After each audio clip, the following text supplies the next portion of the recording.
Welcome to the Radical Success Podcast, where we focus on internal transformation to experience external results. I'm your host and coach, Doreen Rainey. Join me each week for insightful messages and powerful interviews to equip you to take bold, courageous, and radical action to live the life you want and deserve. Welcome, welcome, welcome. It is another episode of the Radical Success Podcast. I am your coach, your host, your trainer, your teacher, Doreen Rainey, and I have got a fantastic conversation for you today. I am so excited to have this man on this podcast. I met him about 5 years ago as part of my role as Senior Vice President for Steve Harvey Global. And we have come together, we've shared the stage together, and I know without a doubt that when he opens his mouth, there is not just inspiration and motivation that comes out. There are some powerful life lessons, some nuggets, some insights that have the ability to change the direction of your life.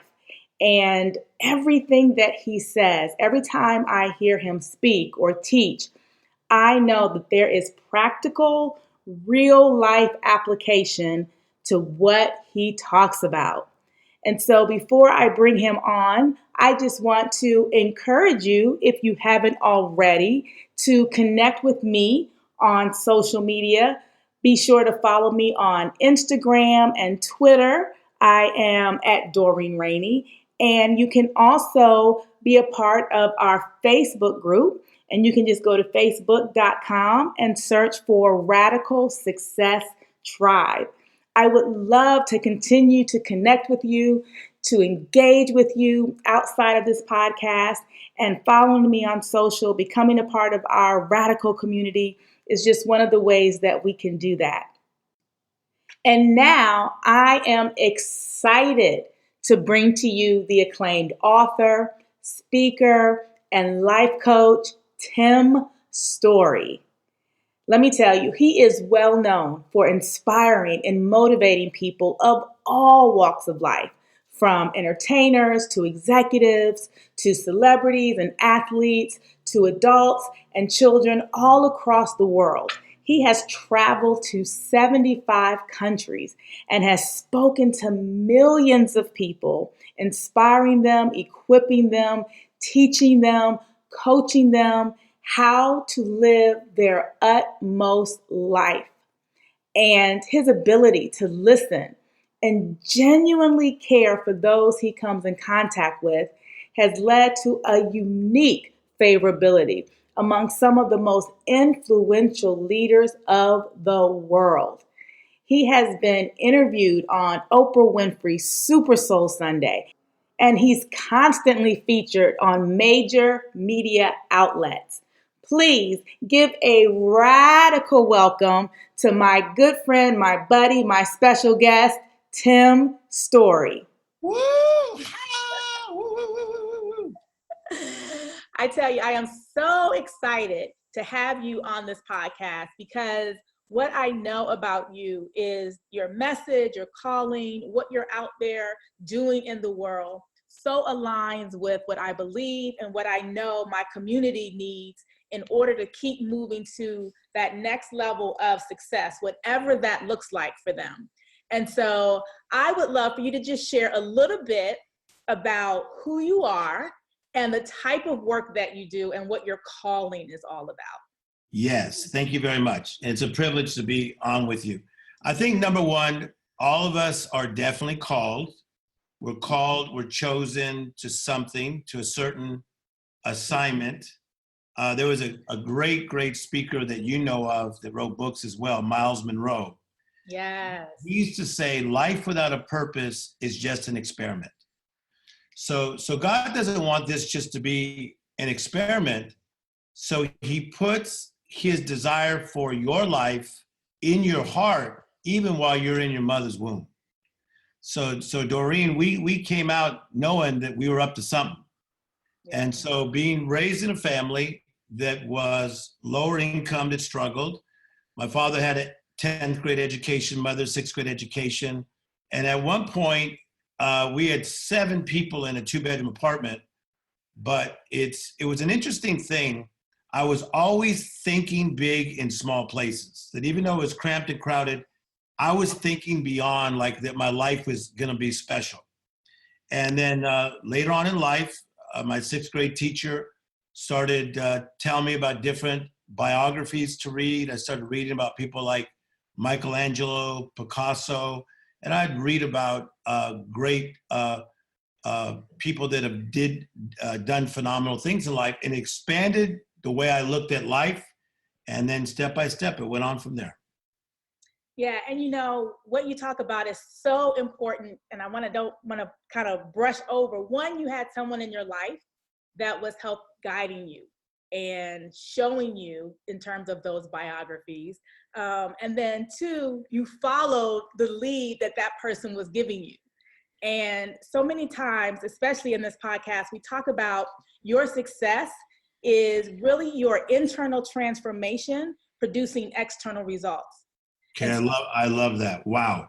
Yes. So you have to have the internal first. Absolutely. Okay, and because we're both coaches, so let me ask you a question real quick. How do you get the internal?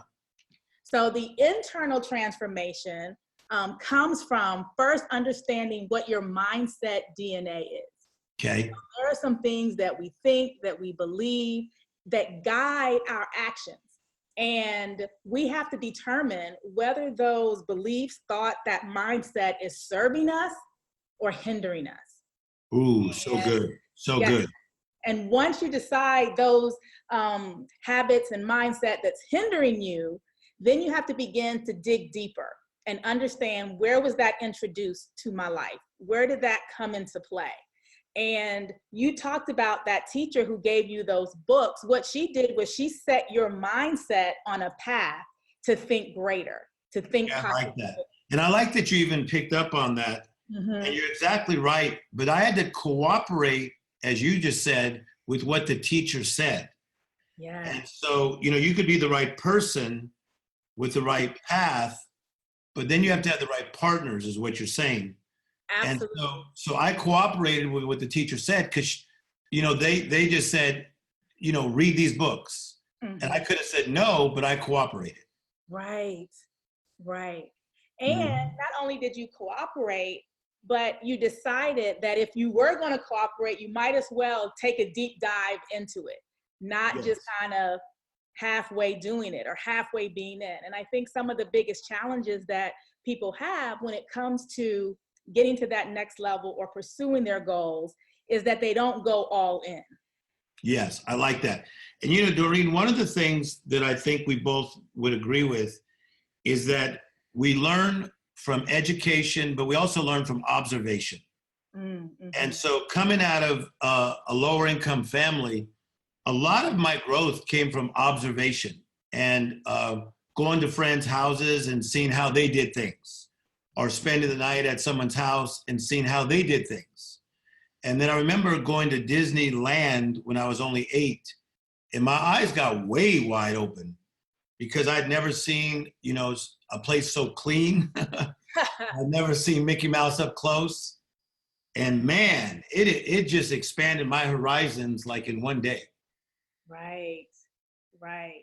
And the ability to position yourself or to be proactive about expanding your horizon is what opens you up to really bigger possibilities than you ever thought. And if you don't allow exposure, then you're subject to only be able to go as far as what you see in your own circle, what you see in your own, 10 square feet or on your block. Yes, I like that. And I love this idea of on your block. I think some people stay on their block too long and too often.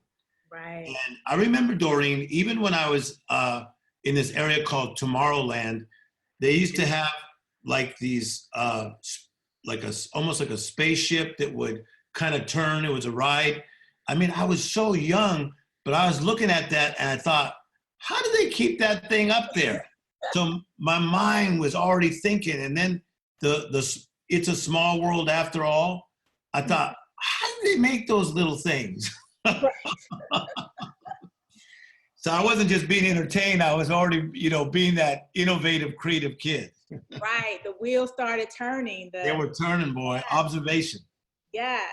And, one of the things that you talk about now that I think is such a powerful piece of your message is that we should not get stuck in an almost life, but we should learn to live an utmost life. Yes. And I can bring some layers to that is I think that a lot of times, and it's not really even our parents' fault or our parents' fault, it's just what they knew, that we're stuck in an almost life. And almost means not quite, sort of, nearly. So we almost had money to go on vacation, okay? Or we almost were able to buy Converse tennis shoes. We got something almost like it. Right. We almost got Levi's. We got Levi's. So I was stuck in an almost life. But then I realized that, watch this, an utmost God does not want me to be an almost child. See, so don't say to me, God, that you are able to do exceedingly abundantly above all that I ask or imagine, and not let me take part. Right. So when I got turned on to scriptures like that, Doreen, man, I wanted to take part because I wanted to get into this exceedingly abundantly above kind of life. Right. So almost is not quite. Utmost is the pinnacle, the zenith, and it is your highest level. So it's not about being the best and knocking everybody over. It's being the best in the areas where God's called you to prosper. Right.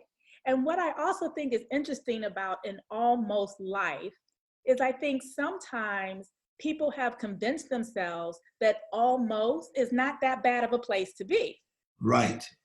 You're exactly right. Right. And so they allow this almost life, especially if they have people around them that say, what are you complaining about? You got a nice house. Or what are you complaining about? You got that good job, or what are you complaining about? You make good money, or you got a husband. And we can sometimes fall into the trap that our almost life is the utmost life, but it's not. You're exactly right. You're exactly right. And then when they are exposed to another observation, many times people become sarcastic. Like they'll say, okay, well, look at that person's life, but it must be a lot of pressure to have all that money. Well, I wonder what he had to do to get all that. Make sense? Right.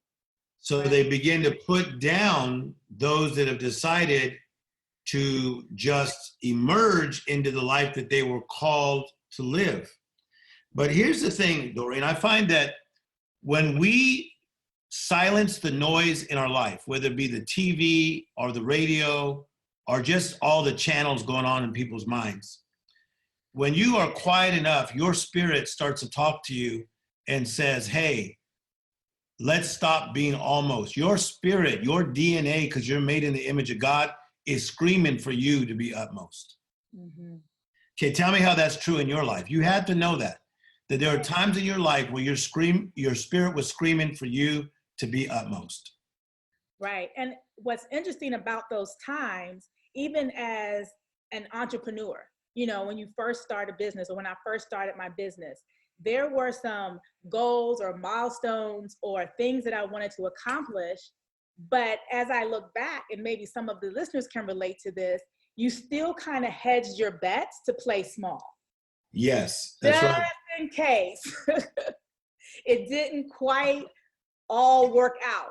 And sometimes we call that protecting ourselves, right? How can I say I'm just starting my business, but I want $10 million?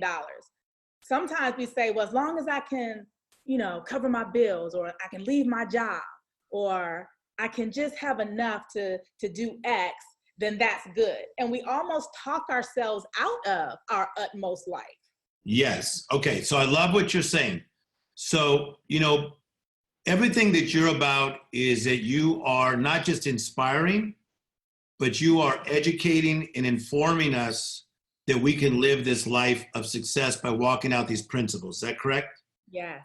Okay. So the way I look at it is you got to sit before you soar. So you got to sit and learn, then you stand in what you learn, and then you walk out the principles that you learned.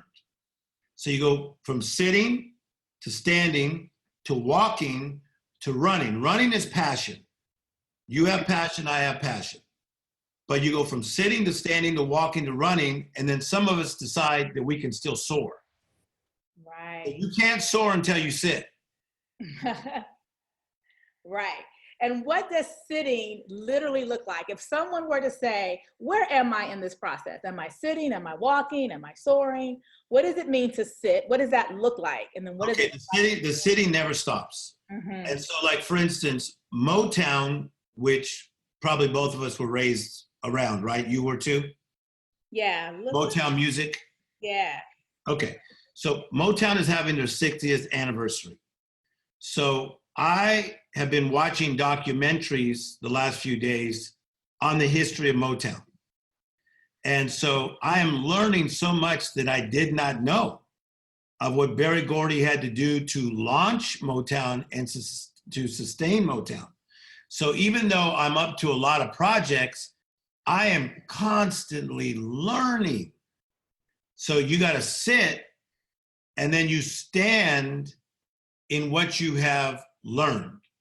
And then you begin to walk it out, and then you begin to run it out, and then you begin to soar. Like, a lot of people want to soar in business, but they did not sit and learn how to run a business. Right.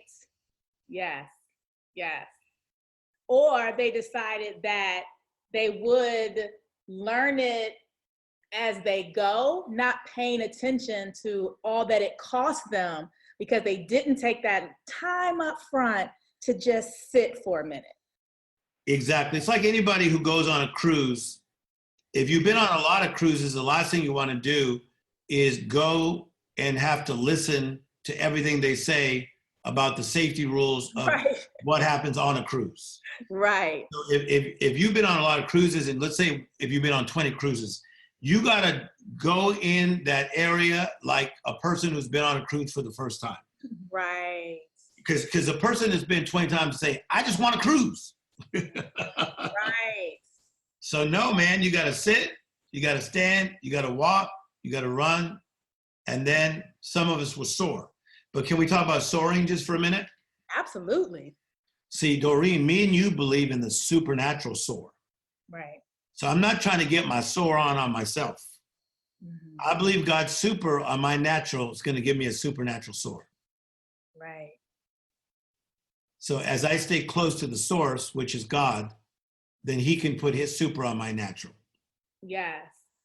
And in all of that, when in the sitting, the standing, the walking, I know that people listen in two ways, right? They listen from an intellectual exercise where they say, this makes perfect sense. When I think about where I am right now, I can say that I have been living an almost life. And I understand, I hear that I need to think utmost and that bigger calling, that bigger purpose, that abundance that's truly available for me. And in order to make that leap from the almost to the utmost, I got to sit, stand, walk, run so I can soar. Intellectually, that all makes sense. But you don't know what I got going on in my life, right? I've got some things I'm dealing with, or I got some people I'm dealing with, and it all sounds good. But how would you advise people who have these barriers, whether it's fear, whether it is current situations or circumstances? How do they move out of the intellectual exercise of knowing, okay, I know, and then moving into the literal exercise of putting this into play when there's fear or other factors that they haven't seemed to be able to overcome? Okay, that is a great, great question. And so I think that we have to learn to be patient with the process. So, Doreen, It's not going to happen in 30 days. It What? may take Are you 12 serious? months. Come on now. All this, No, all these overnight successes, all these, one video on YouTube and then boom, everything's blowing up. You mean that's I mean, we see so much of that, don't we? I mean, everybody's like, I'm beating the sun up. I'm on my grind. Nope.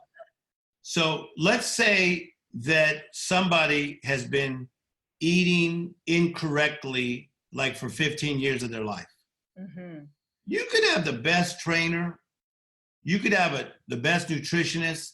I know some of the wealthiest people in the world that have access to the best nutritionists and trainers and still struggle with what they eat. And so it may not take 30 days, as we're saying. It may take 6 months. It may even take a year. So you might be in that sitting position of learning. So you might go from sitting to standing to sitting to standing to sitting to standing to sitting to standing to sitting to standing. You're like, am I going to get to walk? Yeah. But it may take you 3 months, 6 months, or 12 months. Right. Right. So the first step is have patience. Have patience. And understand that there is a process. Yes. From almost to utmost. Yes. And I tell you what happens is that when you allow yourself a little more time, it takes off some of the pressure. Some people are pressured and they can't handle the 30-day challenge. Right. Not everything's going to change in 30 days, y'all. Right. Right. And being able to have the patience so that you don't start, stop, and keep setting yourself back even further. Exactly. Very, very, very good. Because what you'll do is you'll get frustrated. So really, really, really learn. So there's a scripture in the Bible that you know. It says, do you see a person skilled at his work? He will serve before kings and not be obscure. So to be skilled, according to Malcolm Gladwell, to be really skilled at something takes about 10,000 hours. Yeah. So to be Doreen Rainey has not come overnight. Mm-hmm. You have become skilled by putting in hundreds and hundreds and hundreds of hours to be you, right? Right. So you see a person skilled at the work, they will serve before kings. So in the sitting process, we are becoming more and more skilled, knowing that someday we will not be obscure, which means to live in the shadows, but we will serve before kings. Yes. And this is a great time for those of you listening to ask yourself, where do I need to sit? Is it something about your finances, something about your business, around your relationships? Where is it that you have been impatient? Where is it that you have been trying to run and soar versus sitting and standing and being patient? Because if you can identify that, that will probably start to open up some of the answers of why things are maybe even taking longer than they really do need to take. It's because you're not doing the sitting and the standing that's necessary to get where you want to be. So good. And Doreen, I think you would agree with this also, that we have to have little successes many times before we have the big success. And I was coaching somebody the other day, and they were trying to have a big success in something. I said, give me some other goals you have that are like little successes. And one of them, they want to learn a second language. They want to learn Spanish. Mm-hmm. And then I said, what's another one? They said, I want to be a better cook. She said, I cook a few dishes, but I want to be better. I said, why don't we work on those two things so they can build our faith before we go after that other bigger thing, okay? And so she took the one thing and she started to take a cooking class. Mm-hmm. And she is sticking with it and she's getting so excited. I said, because that's kind of like the David principle. I killed a lion, I killed a bear, I could take down Goliath. Right. The little successes are I killed a lion, I killed a bear. The bigger success, I could take down Goliath. Yes. And not downplaying the smaller, quote unquote, smaller successes. Yes. I see that in business as well. You know, people will talk about, I want to be a 7-figure business owner. I want to be a 6-figure business owner.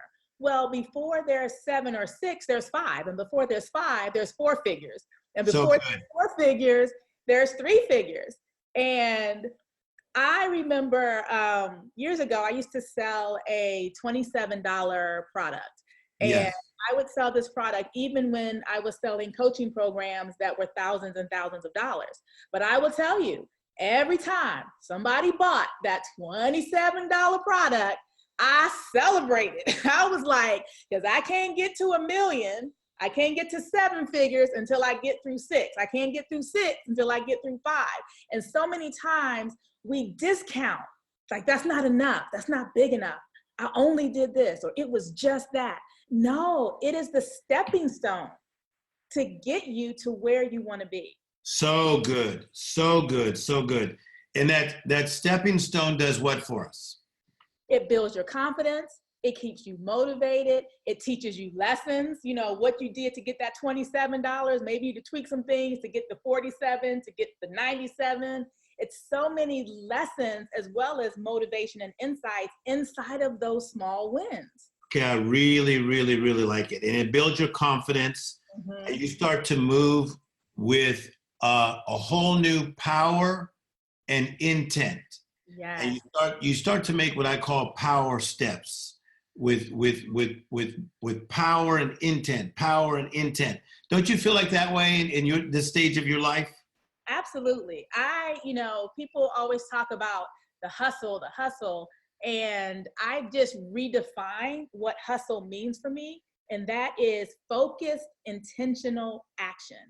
And Ooh. Based on what you just said, I'm adding powerful at the beginning. Powerful, focused, intentional action. Okay, I just wrote that down, Doreen. That is super good. Yes. And I don't want to be frazzled.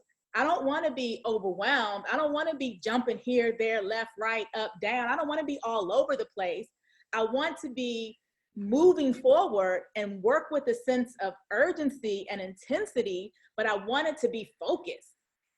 And okay, I like that. Yeah. I like that. Directed, absolutely. Yes, very, very directed. And I think that what happens is that, with social media, with all the things that people are watching on social media, we're watching so many people, male and female, talking about working 7 days a week. And the weak are taking a day off. No, the strong are smart enough to take a day off. Yes. Right? Yes, I laugh. Sometimes you'll go on social media and the next day and you'll see somebody say, hey, it's 2 a.m., it's 3 a.m., where my hustlers at? And I'm like, I'm asleep. Exactly. I'm sleeping. So my mind is more prepared, and I'm doing with it what you said, this focus, being intentional, and having the correct action. Now, I know that in the work that you do, you work with so many, and you continue to work with so many business entrepreneurs, entertainers, people around that are like being the best in their area, being the best in their categories. What are some things that you've learned about the mindset of success from being around those type of people and coaching them and working with them to be even more? Yeah, and I'll do that again in about 2 hours with somebody who's just doing phenomenal. What I see, Doreen, is they are uncommon, okay? To be common means to be regular, normal, the standard. Normal, the regular, the standard. So you could have a job, all of you that are listening, and you say, well, I just want to just do my job and get out of here. Do my 8 hours or 6 hours and then get out of here. That's not good. You don't want to be normal, regular, and standard. The people that do really, really well that me and you know, they are uncommon. They're not regular, they're not standard, and they're not common. So they are thinking uncommon thoughts, and they're making uncommon plans, and they have uncommon discipline. Woo, the uncommon discipline. Yes, the discipline. That's me, man. I am the D word. You can call me the D word any day of the week. Maureen, I am disciplined. I'm a machine. I get things done. And thank God for my mother that taught us don't do a halfway job. So I don't. If I have an appointment, I show up early. I'll be in the parking lot 15 minutes early. If I hit traffic and it's just something terrible happened on the freeway, I will call ahead and let them know way ahead what's coming up. I am into the D word. Man, uncommon discipline will change your life. Right. Right. You know, and so I love that. I mean, I talk about not being regular either. And I want to ask you, when people make a decision that I am going to move into the uncommon realm, many times or sometimes the people around them aren't in that space. And they hesitate because they don't want to cause friction in relationships. They don't want to seem arrogant. They don't want to seem like, oh, I'm better than you. And so they kind of dim their shine. They kind of reduce their desire to be uncommon because they're trying to maintain relationships. Exactly. So what do those people need to know about the willingness to be uncommon, even in the midst of your relationships or your current situation or circumstance? Okay, so I'm going to give you something that you teach already as an answer to the people that are listening. Mm-hmm. So some people are with you for a reason, a season, and a lifetime. Right. And the older that I get, I'm finding that most people are seasoned partners in my life. Mm-hmm. They were with me for a season of my life, whether to teach me something that I would learn from them or I could help them. But there's very few people that are your lifetime partners. Now, if they're seasoned partners, we still may go to their child's birthday party, or we still may text them from time to time and get together for lunch. But as far as your core partners, they have to have two things similar to you. That is a similar mindset and similar motives. Right. Be careful of connecting with people on the partnership covenant level if their mindset is not similar to you as far as thinking utmost thoughts, and their motives have to be similar to you as far as thinking things in terms of purity, character, and the better good of people. Right. And being bold enough to stand in your uncommonness, even when people don't get it, even when people don't understand it, or even when people think they are the lifetime and not the season. 100%. And then sometimes you got to stay quiet even when you feel a shout. Now, you're going to like that one. Yeah. So, I traveled in churches for over 30 years of my life. So I go to the biggest churches in the world, 75 countries of the world. And many times someone would pick me up and I could tell they were a naysayer. Like, hey, Tim Storey, it must be good to hang out with so-and-so. But you could just tell that they were tripping and trying to bug me. So they would say, like, what projects are you working on? But I know they didn't really care. Mm-hmm. So I would stay quiet even if I felt a shout. Right. So, but if I got around Doreen, then me and her are going to go bam, bam, bam. Okay, I'm doing this, I'm doing that. Oh my God, Tim, I'm doing this, I'm doing that. Because we get each other. We're on the same frequency. Right. So sometimes you got to stay quiet even when you feel a shout. Yes, protect your shout. No, don't you love that? Yes, I do. Protect your shout. Mm-hmm. Yeah. Well, man, Tim, there's so many nuggets that have come out of this conversation. Sit, stand, walk, run, soar. Don't live an almost life, live an utmost life. Be uncommon, and that uncommon discipline. Yes. And, as we wrap up this conversation, what are two things that you want people to know that has the ability to shift the trajectory of their lives? Okay. I think number one is realize that your life is still unfolding. It's so easy to get bothered with your life. You say, like, I'm 30 or I'm 40, I'm 50, I'm 60, I'm 70, it hasn't happened. But the Bible says, for God knows the end from the beginning and he knows what is yet to come. Don't get so bothered. Things are yet to come. So God is still unfolding your life. So that's number one. And number two is despise not small beginnings. Sometimes what you think is so small is fixing to get big real quick. Yes. When I came up with the comeback message back in the 80s, I didn't know that message would be read by President Obama as he used my book as a devotional. I didn't know it would change the life of millions of people, that the biggest stars in the world would read my material.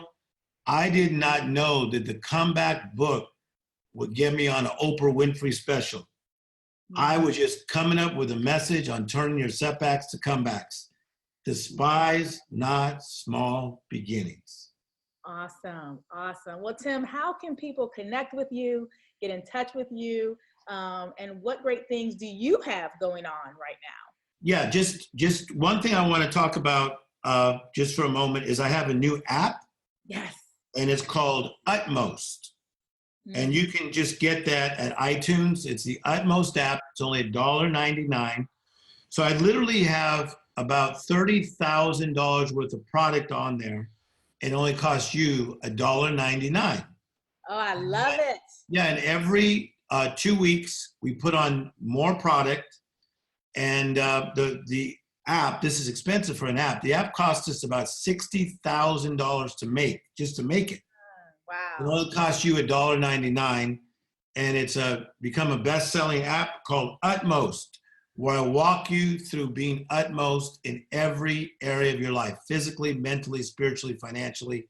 The Utmost app on iTunes, and then you can find me at timstorey.com. So it's TIMSTOREY. I love it. The Utmost app. Make sure you download that today. Well, thank you so much, Tim. As always, it is not just a joy to talk with you, but I always leave inspired. I always leave motivated, and I always leave knowing something more than what I knew before we started our conversation. So I appreciate you so much, and I look forward to connecting with you on future projects. I love it. It's a privilege to be on, and let's all keep going up higher. All right. Thank you. Thanks for listening to the Radical Success Podcast. We would love to hear from you. Be sure to head over to iTunes and subscribe, rate, and leave a review. Until next time, stay radical.